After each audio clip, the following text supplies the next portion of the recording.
Hello दोस्तों, study book online platform में आपका ढेर सारा स्वागत है। पिछले 4-5 दिन से हम लोग की कक्षाएं जो थी वो बाधित थी। अब ऐसा ना हो, आगे से इसका प्रयास करेंगे। और जो है हम लोग जो है पढ़ रहे थे भारतीय राज्य व्यवस्था। राज्य व्यवस्था में हम लोग भारतीय संविधान की जो है हम लोग वो पढ़ रहे थे, ऐतिहासिक पृष्ठभूमि। ऐतिहासिक पृष्ठभूमि में हमने बता दिया था कि 2 शासनकाल हैं, एक कंपनी का शासनकाल, दूसरा जो है ब्रिटिश शासनकाल। तो उसमें थोड़ा सा हल्का सा प्रकाश डालेंगे 1-2 मिनट, उसके बाद फिर हम लोग आगे बढ़ चलेंगे। तो उसमें क्या क्या बताया था, उसमें हमने बताया था कि जो है उसमें बताया गया था कि 1600 ईस्वी में ईस्ट इंडिया कंपनी की स्थापना हुई। 1600 ईस्वी में ईस्ट इंडिया कंपनी की स्थापना 1600 ईस्वी में ईस्ट इंडिया कंपनी की स्थापना हुई। और 1608 ईस्वी में ये भारत में जो है व्यापार करने के लिए आई। व्यापार करने आई भारत में ना, भारत में 1600 ईस्वी में ईस्ट इंडिया कंपनी की स्थापना हुई। किसने की? महारानी एलिजाबेथ प्रथम ने। किसने की? महारानी। स्थापना किसने की? महारानी एलिजाबेथ प्रथम ने। जा बना हुआ है, एलिजाबेथ प्रथम ने इनको जो है, महारानी एलिजाबेथ प्रथम ने इसको जो क्या की, स्थापना की। कब की? 1600 ईस्वी में। 1608 में आई, व्यापार करने आई। 1608 में व्यापार करने आई और इसका केवल एक उद्देश्य था कि भारत में इसको सिर्फ अपना व्यापार करना था और दूसरा ऐसा कोई उद्देश्य नहीं था। लेकिन क्या हुआ कि 1865 में, नहीं 1865 में नहीं, हाँ 1765 में, इसको 1765 में इसको कुछ दीवानी अधिकार भी मिल गए। 1765 में कुछ दीवानी अधिकार मिले। दीवानी, पिछली क्लास में जाके देखना आप, अधिकार मिले तो थोड़ा विस्तार से पढ़ोगे, उसमें बताया है तो ठीक समझ में आएगा। हम लोग केवल रिवीजन कर रहे हैं इसका। और उसके बाद क्या हुआ है, इसमें जो है 2 भागों में बटा हुआ है पूरा। जो इसकी ऐतिहासिक पृष्ठभूमि, भारतीय संविधान की जो ऐतिहासिक पृष्ठभूमि है वो 2 भागों में बटी हुई है। पहला है ईस्ट इंडिया कंपनी का शासनकाल, शासनकाल। और जो दूसरा है वो है ब्रिटिश शासनकाल। दूसरा जो है वो है ब्रिटिश शासनकाल। ब्रिटिश शासन या ताज का शासन ही बोलते हैं, ताज का शासन। तो ईस्ट इंडिया कंपनी का जो पहला आया था वो आया था 1773 का रेगुलेटिंग एक्ट। 1773 का रेगुलेटिंग एक्ट आया। उसके बाद आया 1781 का संशोधित अधिनियम। दूसरा जो आया 1781 का संशोधित अधिनियम आया। 1781 संशोधित अधिनियम के बाद पीट्स इंडिया एक्ट 1784 आया। 1784 में आया पीट्स इंडिया एक्ट आया। 1784 के पीट्स इंडिया एक्ट के बाद आया 1719।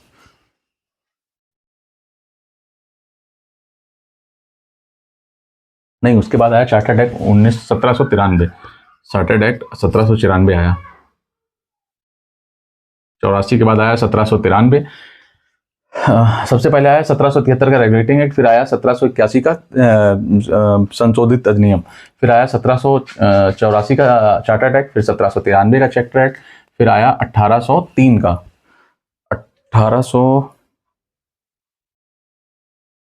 1813 का, फिर आया चार्टर्ड एक्ट 1813 का, चार्टर्ड एक्ट 1813। उसके बाद 1833, उसके बाद 1853। यहां तक तो ये कंपनी का जो शासनकाल था उसमें कितने 1 2 3 4 5 6 7 चार्टर्ड एक्ट आए हैं। पहला रेगुलेटिंग एक्ट बोलते हैं, दूसरे को बोलते हैं संशोधित अधिनियम, क्योंकि जो इसमें कमियां रह गई थी उसी का सुधार इसमें हुआ था। फिर उसके बाद चार्टर्ड एक्ट 1784, चार्टर्ड एक्ट 1793, 1813 का चार्टर्ड एक्ट, फिर आया 1833 का, फिर आया 1853 का। 1853 तक तो बहुत सब कुछ ठीक ठाक चलता रहा। लेकिन 1857 में एक सिपाही विद्रोह हुआ। 1857 में जब सिपाही विद्रोह हुआ, आगे इसको बहुत डिटेल में पढ़ेंगे और सब समझ में आएगा आपको।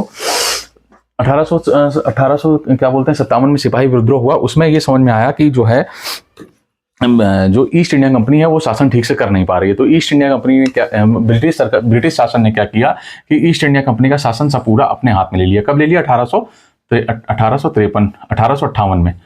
तो ये चलता है 1773 से लेके 1858 तक। 1858 तक यहाँ पे रहता है, मतलब 1753 तक करा है। 1857 में सिपाही विद्रोह हुआ है और उसके बाद 1858 से लेके 1947 तक यहाँ पे रहते हैं। यहाँ पे आते हैं जितने भी चार्टर्ड, यहाँ पे भारत सरकार अधिनियम आते हैं, भारत परिषद अधिनियम आते हैं यहाँ पे। तो पहला आता है भारत परिषद अधिनियम 1858, यहाँ पे आता है पहला भारत परिषद अधिनियम 1858 आता है। दूसरा आता है 1881। दूसरा आता है भारत परिषद अधिनियम 1861 आता है, सॉरी 1861 आता है। फिर तीसरा आता है 1892। भारत परिषद अधिनियम 1892। पहला आता है 58, दूसरा आता है 61, फिर आता है 92। 92 का बाद आता है 1909, फिर आता है 1909। भारत परिषद अधिनियम 1909। 1909 के बाद आता है 1919, भारत परिषद अधिनियम 1919। उसके बाद आता है भारत परिषद अधिनियम 1935। उसके बाद आता है कैबिनेट मिशन, यहाँ पे लिख दे रहा हूँ मैं, भारत परिषद अधिनियम यहाँ तक आ गया। भारत परिषद अधिनियम 1858, भारत परिषद अधिनियम 1861, भारत परिषद अधिनियम 1862, भारत परिषद अधिनियम 1919, भारत परिषद अधिनियम 1909, भारत परिषद अधिनियम 1919, भारत परिषद अधिनियम 1935। उसके बाद आता है कैबिनेट मिशन 1946। Cabinet mission 1946। उसके बाद आता है भारतीय स्वतंत्रता अधिनियम, भारतीय स्वतंत्रता अधिनियम 1947। फिर आता है 1947 भारतीय स्वतंत्रता अधिनियम। यहां तक कोई समस्या आई नहीं थी आपको? आई हो तो फिर बताना, मैं उसमें जो है कमेंट में बताना, तो मैं उसको जो है एक शॉर्ट वीडियो बना के उसका जो है निस्तारण करूंगा। यहाँ तक तो भारतीय संविधान की ऐतिहासिक पृष्ठभूमि में यहाँ तक हम बता चुके थे पिछली कक्षा में। ना कुछ यहाँ समझ में आया हो तो पुराना वीडियो जाके देखना, तो उसमें समझ में आएगा। तो हम लोग इसको छोड़ के अब आगे बढ़ चलते हैं। इसी के आगे सबसे पहले हम लोग यहाँ से पढ़ना शुरू करेंगे। ईस्ट इंडिया कंपनी के शासनकाल में पहला जो है 1773 का रेगुलेटिंग एक्ट। तो जो 1773 का आज हम लोग पढ़ रहे हैं, 1773 का रेगुलेटिंग एक्ट के बारे में हम लोग पढ़ रहे हैं। 1773 का ये जो 1773 का रेगुलेटिंग एक्ट अधिनियम है, वो संवैधानिक महत्व, इसका बहुत अधिक संवैधानिक महत्व है। कैसे है? ऐसे है। तो सबसे ज्यादा संवैधानिक महत्व है इसका 1700। इस अधिनियम का अत्यधिक संवैधानिक महत्व है। कैसे है?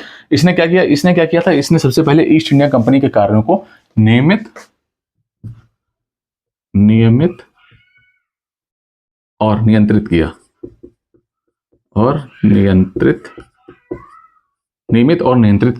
यह ब्रिटिश सरकार द्वारा उठाया गया पहला कदम था।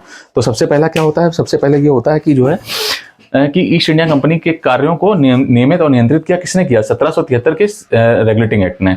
और ये ब्रिटिश सरकार द्वारा उठाया गया सबसे पहला कदम था। तो अगर प्रश्न बनता है कि ब्रिटिश सरकार द्वारा उठाया गया सबसे पहला कदम कौन सा था, तो हम लोग बताएंगे कि पहला कदम जो था वो 1773 का रेगुलेटिंग एक्ट था। और उसमें क्या हुआ था? 1773 के रेगुलेटिंग एक्ट में ईस्ट इंडिया कंपनी ने अपने ईस्ट इंडिया कंपनी के कार्यों को नियमित किया था और नियंत्रित किया था। फिर अगली बात करेंगे। अगली बात में क्या हुआ था कि कंपनी को प्रशासनिक और राजनीतिक कार्यों की मान्यता मिल गई थी, और यहीं पे केंद्रीय प्रशासन की नींव पड़ी थी। केंद्रीय प्रशासन की नींव पड़ी। केंद्रीय प्रशासन की नींव पड़ी यहीं पे। तो इसने क्या किया? कंपनी के जो प्रशासनिक कार्य थे, जो भी मतलब वहां पे उसका जो लेखा जोखा था, वो सारा काम यहीं पे शुरू हुआ। उसके बाद जो उसको कैसे बढ़ाना है, कैसे इंप्लीमेंट करना है, वो भी यहीं पे शुरू हुआ, और केंद्रीय प्रशासन की नींव भी यहीं पड़ी हुई। और जो तीसरा सबसे इंपॉर्टेंट काम हुआ वो क्या हुआ कि जो बंगाल का गवर्नर था उसको एक नया नाम दिया गया, गवर्नर जनरल।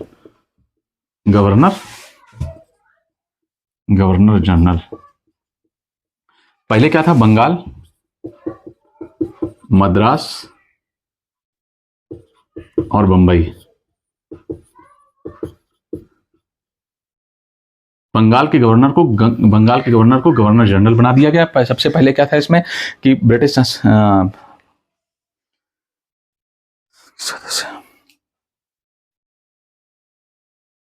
मद्रास और बंबई, मुंबई या बंबई एक ही बात है, इसको मुंबई कर देते हैं। मुंबई, मद्रास और मुंबई। पहले क्या था? यहाँ पे जो है इसको बंगाल के गवर्नर को जो है गवर्नर जनरल बना दिया गया, और इसकी सहायता के लिए 4 सदस्यीय कार्यकारिणी टीम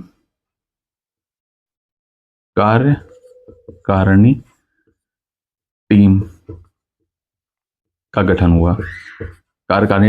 हुआ। पहले क्या था? पहले जो बंगाल का गवर्नर था और मद्रास का गवर्नर था और मुंबई का गवर्नर था, ये सबकी इंडिविजुअल प्रेसिडेंटी थी। सब लोग अपना अलग अलग थे, मतलब जो है। लेकिन ये जो 1773 का रेगुलेटिंग एक्ट आया, उसमें क्या कि जो मद्रास और मुंबई का जो गवर्नर था, इसको किसके अंडर कर दिया गया? बंगाल के गवर्नर के अंडर कर दिया गया। और क्या नाम रखा गया? नाम रखा गया, गवर्नर जनरल कर दिया गया। बात फिर से एक बार समझ लेते हैं, बात समझते हैं क्या बात थी। बात यह थी कि पहले बंगाल, मद्रास और मुंबई, तीनों के जो गवर्नर थे वो अलग अलग थे, अलग अलग अपना काम कर रहे थे, तीनों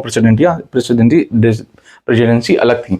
लेकिन फिर क्या हुआ कि मद्रास और मुंबई की जो है, मद्रास और मुंबई के जो गवर्नर थे उनको किसके अंडर कर दिया गया, बंगाल के गवर्नर के अंडर कर दिया गया। और इसका नाम क्या नया कर दिया गया, इसका नाम कर दिया गया गवर्नर जनरल। गवर्नर जनरल नाम हो गया उसका। और उसके आगे फिर हम बढ़ते हैं, बंगाल की गवर्नर जनरल की सहायता के लिए एक 4 सदस्यीय टीम का भी गठन किया गया। मैं ऊपर बता ही दिया आपको। फिर आगे उसके आगे बढ़ते हैं। उसके आगे बढ़ने पे हमें पता चलेगा कि 1773 का जो रेगुलेटिंग एक्ट के तहत कलकत्ता में एक कोर्ट, सर्वोच्च न्यायालय की, कलकत्ता में एक जो है सर्वोच्च न्यायालय की स्थापना की गई। कलकत्ता के फोर्ट विलियम, कलकत्ता के फोर्ट विलियम में एक सर्वोच्च न्यायालय की सहायता, एक सर्वोच्च न्यायालय की स्थापना हुई। सर्वोच्च न्यायालय की स्थापना हुई फोर्ट विलियम में ना, फोर्ट विलियम में एक सर्वोच्च न्यायालय की स्थापना हुई।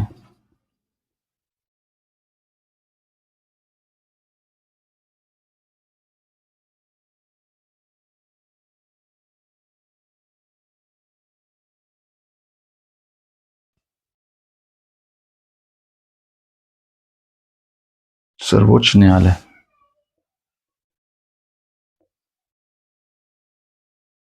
सर्वोच्च न्यायालय की स्थापना की गई 1773 के रेगुलेटिंग एक्ट के तहत। कलकत्ता के फोर्ट विलियम में सर्वोच्च न्यायालय की स्थापना की गई। सर्वोच्च न्यायालय में कितने लोग थे, कुल सदस्यों की संख्या थी 4 सदस्य थे। 4 सदस्य थे इसके। कुल सदस्य कितने थे, 4 थे। मुख्य न्यायाधीश जो थे इनके, उनका नाम था Sir Elijah Impey, Sir Elijah Impey. और जो इनके 3 अन्य नियमित जो न्यायाधीश थे उनका नाम था चैम्बर्स, लिमिस्टर और हाइट। चैम्बर्स, लिमिस्टर और हाइट। लिमिस्टर, चैम्बर्स, लिमिस्टर और हाइट। ठीक है ना, यहां तक आपको बात समझ में आ गई है। 1733 का जो आया था, वो क्या नाम है उसका, रेगुलेटिंग एक्ट आया 1773 के रेगुलेटिंग एक्ट के तहत कलकत्ता के फोर्ट विलियम शहर में सर्वोच्च न्यायालय की स्थापना की गई। इसमें 4 सदस्य थे। जो पहला सदस्य का जो नाम था वो था सर एलिजा इम्ते, जो इसके मुख्य न्यायाधीश थे। और जो 3 अन्य जो न्यायाधीश थे, नियमित न्यायाधीश थे, वो उनका नाम था चैम्बर्स, लिमिस्टर और हाइट। ये 3 थे। और फिर उसके आगे क्या हुआ, कंपनी को जो नियंत्रित करने के लिए एक टीम का निर्माण किया गया, उसको बोर्ड ऑफ कंट्रोल कहा गया। कंपनी को नियंत्रित करने के लिए एक टीम का निर्माण किया गया, उसको बोर्ड ऑफ डायरेक्टर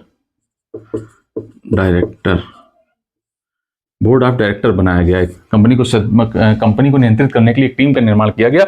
उस टीम को जो है बोर्ड ऑफ डायरेक्टर कहा गया। उसके माध्यम से कंपनी पे, ईस्ट इंडिया कंपनी पे नियंत्रण और ज्यादा सशक्त हो गया। उसके माध्यम से क्या हुआ, इस बोर्ड ऑफ डायरेक्टर के माध्यम से हुआ कि जो कंपनी का नियंत्रण था वो और सशक्त हो गया। इसमें जो है, इसके बोर्ड ऑफ डायरेक्टर के माध्यम से क्या हो गया, इसमें राजस्व, नागरिक और सैन्य मामलों की जितनी भी जानकारी थी, जो कुछ भी हो रहा है कि मतलब उसके राजस्व के साथ आप क्या कर रहे हैं, कि कहाँ कहाँ खर्च कर रहे हैं, कहाँ कहाँ से वसूल रहे हैं, वो दूसरा उसके नागरिक को क्या क्या सुविधाएं दे रहे हैं, क्या क्या उनको और क्या क्या वादे किए गए हैं। तीसरा, उनके जो सैनिक मामले थे उनमें आप क्या क्या बदलाव कर रहे हैं, उन सबकी जानकारी किसको, ब्रिटिश शासन को देना एक आवश्यक कर दिया गया। मतलब उनको, ब्रिटिश शासन को सारी जानकारी आपको जो है 1773 रेगुलेटिंग एक्ट के तहत देना ही देना है। किसकी, किन की, राजस्व, नागरिक और सैन्य मामलों की। और इसमें एक बहुत इंपॉर्टेंट पॉइंट जो है वो छूट गया है कि इसमें क्या करना था, इसमें भारत के, मतलब ईस्ट इंडिया कंपनी के कर्मचारियों को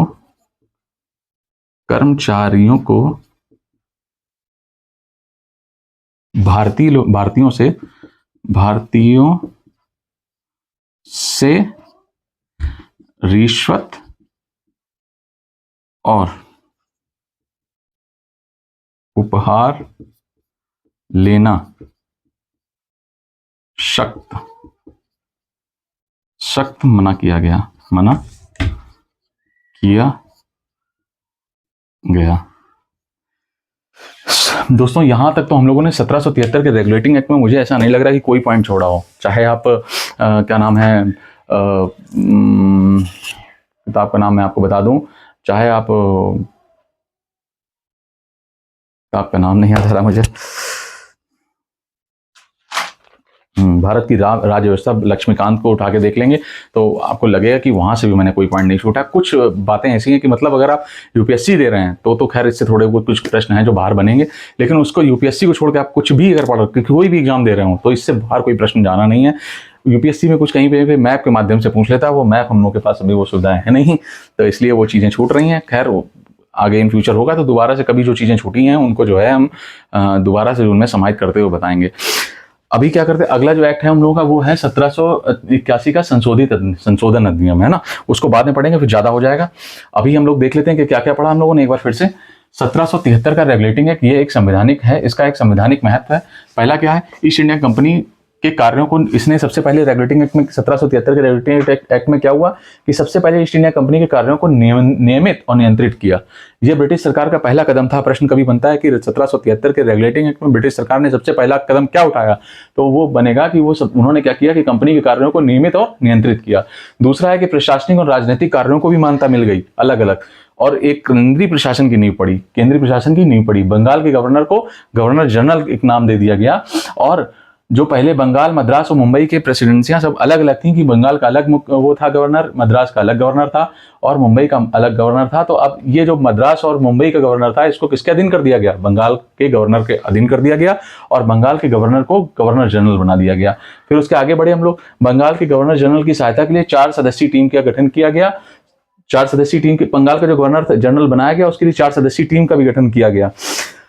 फिर उसके आगे बढ़ जाते हैं हम लोग, उसके आगे बढ़ जाते हैं कि 1773 के रेगुलेटिंग एक्ट के तहत कलकत्ता के फोर्ट विलियम में सर्वोच्च न्यायालय की स्थापना की गई। उसमें जो है 4 लोग थे, एक मुख्य न्यायाधीश था, 3 उसके सहायक नियमित अन्य न्यायाधीश थे। जो मुख्य न्यायाधीश था उनका नाम था सर एलिजा एमते, और जो नियमित थे उनका पहले का नाम था चैम्बर्स, लेमिस्टर, और अगले का नाम था हाइट। इसी बात को आगे बढ़ाते हुए देखते हैं यहाँ पे कि कंपनी को नियंत्रित करने के लिए एक टीम का निर्माण किया गया। उस टीम को बोला गया board of director. Board of director के माध्यम से क्या हुआ कि ईस्ट इंडिया कंपनी का शासन जो है और सख्त हो गया, नियंत्रित हो गया, नियंत्रण में हो गया। फिर उससे क्या हुआ, इससे भारत में जो भी राजस्व, नागरिक और सैन्य मामले थे, इसके माध्यम से, बोर्ड ऑफ डायरेक्टर के माध्यम से उसको किसको देना, ब्रिटिश शासन को देना बहुत ज्यादा आवश्यक कर दिया गया। मतलब 100% देना ही देना था, उसमें कोई वैसी बात नहीं थी, किसी तरह की कोई कोताही नहीं, मतलब पोलाइटनेस नहीं बरती जाएगी। फिर क्या था, फिर अगली बात ये करते हैं कि ईस्ट इंडिया कंपनी के कर्मचारियों को भारतीयों से रिश्वत व उपहार लेना जो है सख्त मना कर दिया गया। किसके तहत हुआ, ये सारी चीजें हुई रेगुलेटिंग एक्ट के अंतर्गत। सारी इतनी यही चीजें हैं, यहीं से प्रश्न बनते हैं और इससे बाहर कुछ नहीं है 1773 के रेगुलेटिंग एक्ट में। अब हम लोग जो है अगला पढ़ेंगे, वो पढ़ेंगे 1783 का संशोधन का अधिनियम। ठीक है दोस्तों, अगली क्लास में मिलते हैं। धन्यवाद। और जो है आप एक पेपर और एक कलम लेके आप जो भी मैं चीज़ें बता रहा हूँ इनको जो है नोट करते रहिए। जल्दी ही जब थोड़ा सा और आगे बढ़ चलेंगे, जब यहाँ तक आ जाएंगे 1853 तक, मतलब ईस्ट इंडिया कंपनी को हम लोग खत्म करने पे होंगे, ब्रिटिश शासनकाल में चलेंगे, तब हम जो है एक प्रश्नोत्तरी सीरीज भी लेके आएंगे। उसमें जो है हम आप लोगों से लाइव आके कोशिश करेंगे कि लाइव में आप कुछ हमसे प्रश्न पूछें और उससे हम जो है निराकरण कर सकें उसका। ठीक है दोस्तों, जय हिंद, जय भारत, जय संविधान।